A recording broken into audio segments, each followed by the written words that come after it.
Olá, tudo bem com vocês? Bom dia. Estamos aqui novamente para falar um pouco sobre tecnologia de desenvolvimento de software. Hoje eu vou falar para vocês sobre integração contínua e uma série de tecnologias e métodos que estão em torno dela. Tem havido muitas dúvidas, as pessoas me perguntam muito, feature branch é legal? Feature flag, esse tipo de coisa, as pessoas ficam me perguntando. E eu tenho a minha opinião.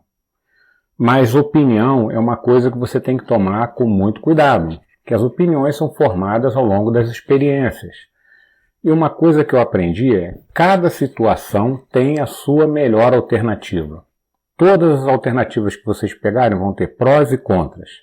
A questão é você saber se os prós estão ajudando você na sua estratégia e se os contras não estão inviabilizando a sua estratégia. Muito bem. Integração contínua. Integração contínua é você integrar continuamente as mudanças feitas no seu software. Por quê? Para você ter uma só fonte de verdade, ou source of truth, não é? Uma só fonte de verdade, e você diminuir o risco e a dor da entrega, da integração. Integrar software dói, pode causar retrabalho, pode causar virada de noite, tem custo e tem risco, porque tem risco você integrar mudanças. Quando você integra com maior frequência, você fica mais imune a essa dor, você começa a exercitar isso. Então a ideia da integração contínua, uma das ideias é diminuir a dor e o risco das integrações. Quando você integra, você já roda build, teste automático, já roda tudo. A outra vantagem é ter só uma fonte da verdade. Antigamente, cada desenvolvedor tinha na sua máquina uma versão do software. E dependendo do que tivesse instalado localmente, rodava na máquina de um, não rodava na máquina de outro. E às vezes o deploy para a produção foi na máquina de um terceiro.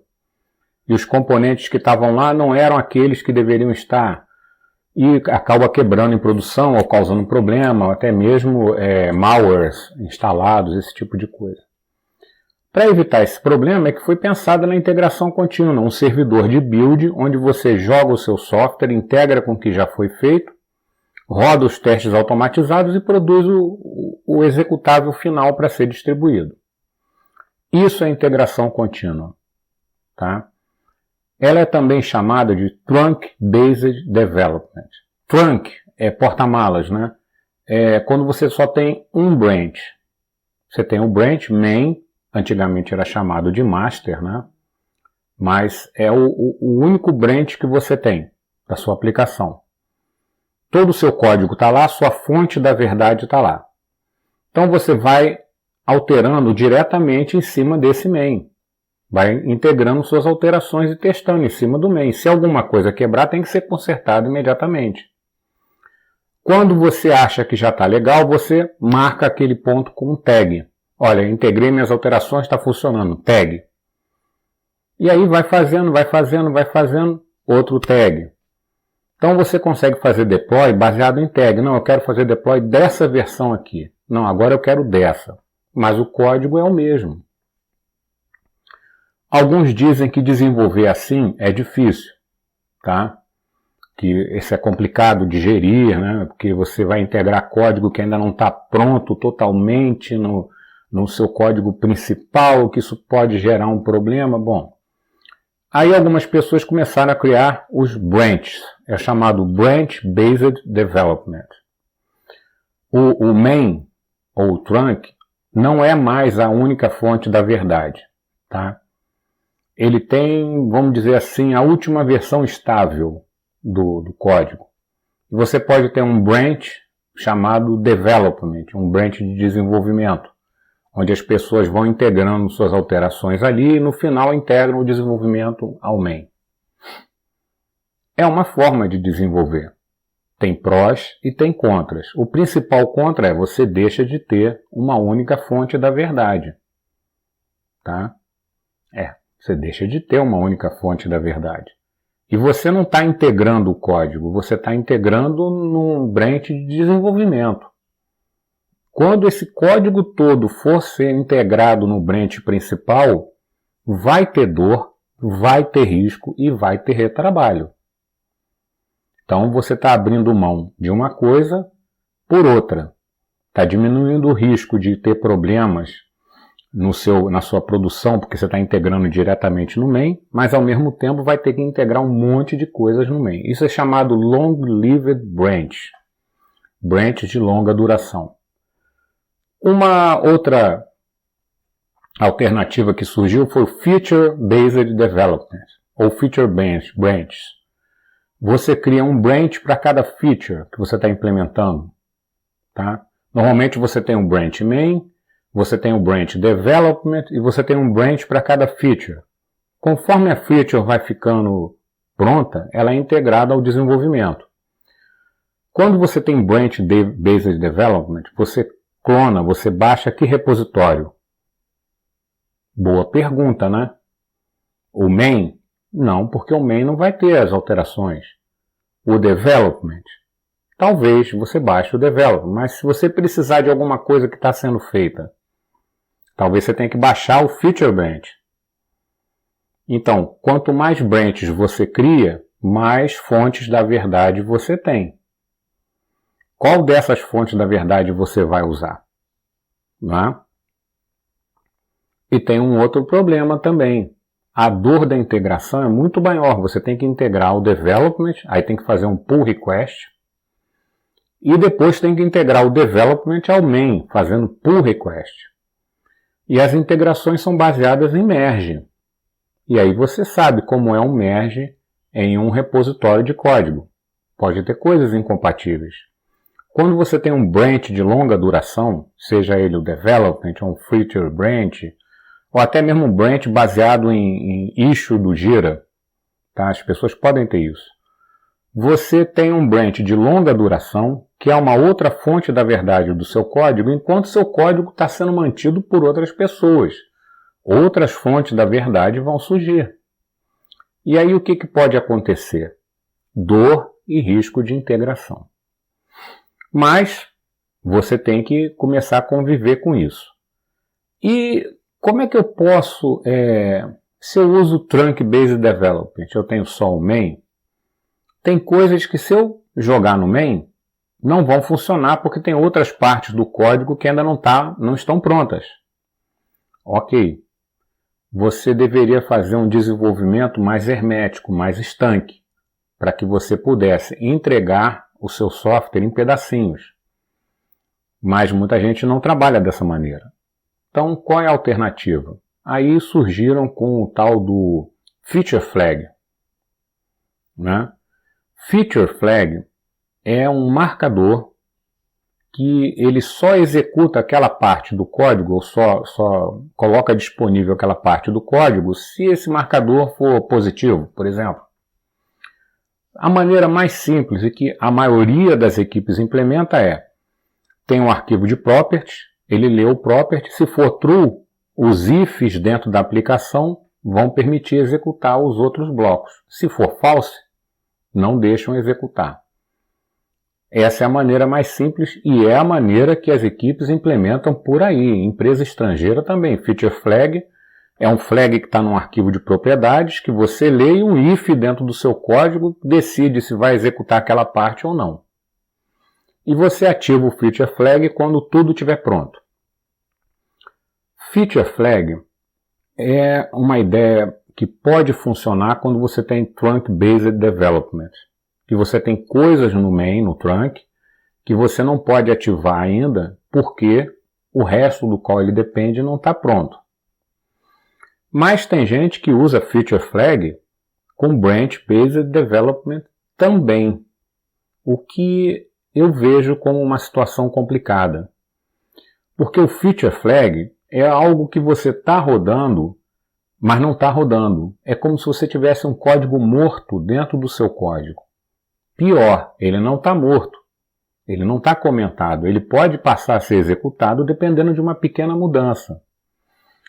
E já vi acontecer muitas vezes de foi criado um feature flag porque uma mudança vai demorar muito tempo, depende de outra equipe.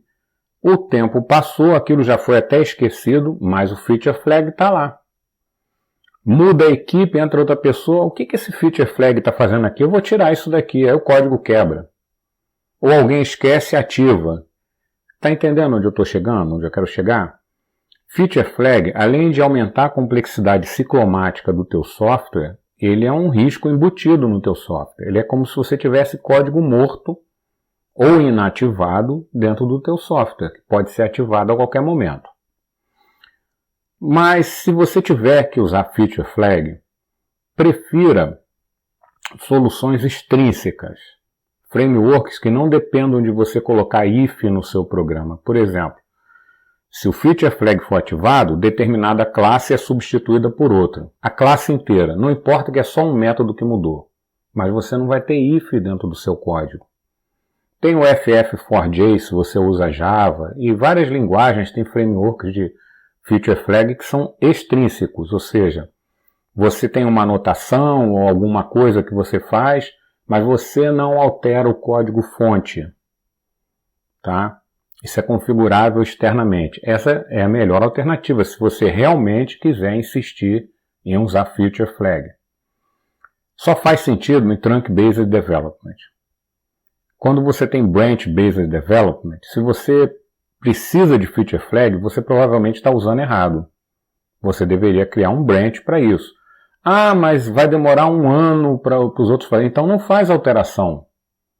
Se você vai fazer uma alteração que vai depender de uma equipe, que a alteração da equipe é enorme, não faça essa alteração agora. Espera quando negocia para vocês fazerem juntos. Entendeu? Isso é gestão de projeto. É um risco muito grande você ter uma alteração no código que não foi colocada em produção. Por quê?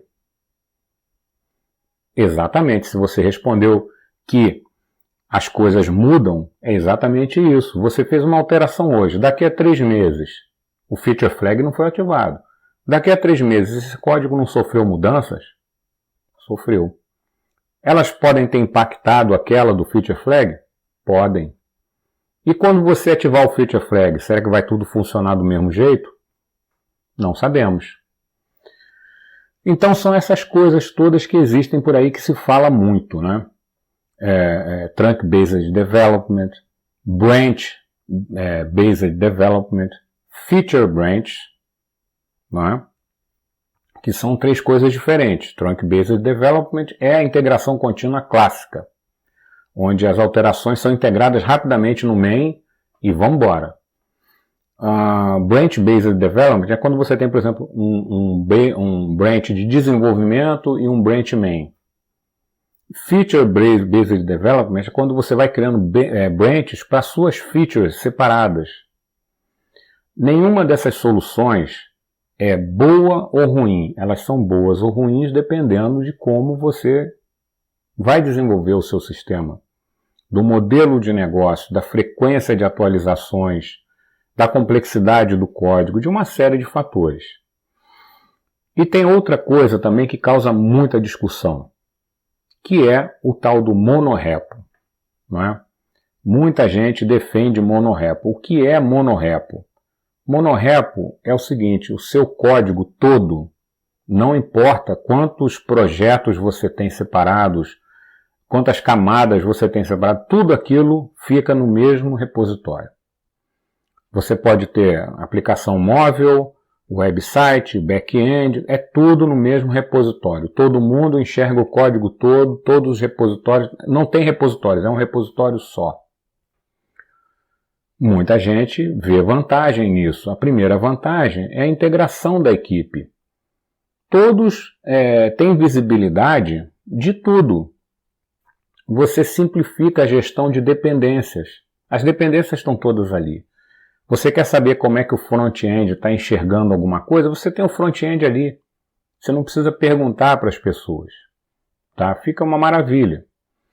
E se você precisar fazer um refactoring em larga escala, fica mais fácil, mais visibilidade para você enxergar as coisas. Mas tem contras também. O primeiro contra é o seu build pipeline. Se você usa integração contínua, vai ficar muito complexo esse build pipeline aí. E nem todo software de repositório dá suporte a isso. Tá?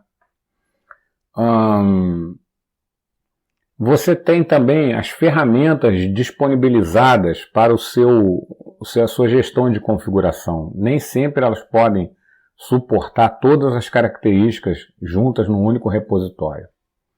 Você vai ter problema de controle de acesso. Por exemplo, existem partes do código que são sensíveis devido a LGPD, GPDR, alguma lei desse tipo. Por exemplo, você não vai ter como limitar o acesso a todos. Vai ficar uma coisa complicada. Ou seja, é muito difícil você gerenciar um monorepo, tá? Mas tem gente que considera que as vantagens, a integração entre os desenvolvedores, superam os problemas, que é essa dificuldade de pipeline, de build, etc. e tal.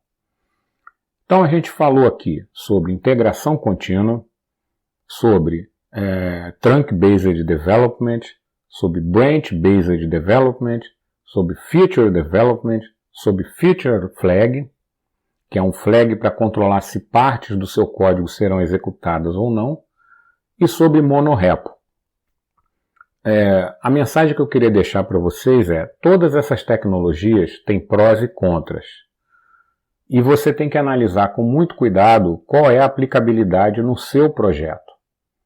Eu tenho as minhas preferências, mas nem sempre as minhas preferências podem corresponder às necessidades do projeto que eu estou. Então, é essa mensagem que eu quero deixar para vocês. Espero que tenham gostado. Muito obrigado e até a próxima.